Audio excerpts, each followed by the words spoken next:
Profile picture yei. Profile picture chisina basa baba Titi. Zvabuda mustaira. Takuita zvemaTatoo izvezvi. For the why? For the why kudini? For the why not? Varume chaivo vasvinu vari kunyorwa, kuvezwa, kuvedzengwa mazita evakadzi avo pamaoko to show appreciation of love. Handichada zveprofile, ita tattoo. Ende inini rangu handitomboda paroko. Isa pamhanza chaipo pekuti panoonekwa nemunhu wese. No, baba Titi. Kana usina kuiswa tattoo iroro usadzoke zvako kumba. Ende usandifonere uchiti chichi. Hazvirevi chinhu.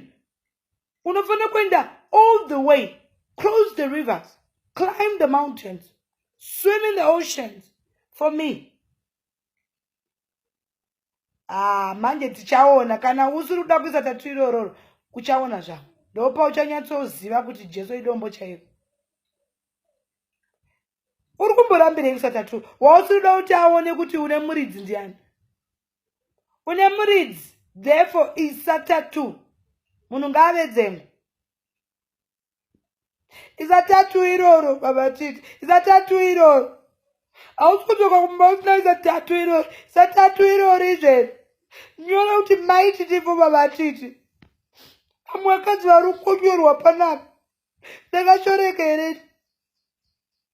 Nyora kuti Mai Titi for baba Titi hapati wedo prisoners. Isa tattoo iroro. Sandifonere kana usina tattoo. Sandifonere sandibvunza kuti waswera sei. Kana uswera. Ndoda tattoo paruoko kana pamhanza. Ndoda tattoo iroro. Ne. Tobias vari kungonyora pamaoko.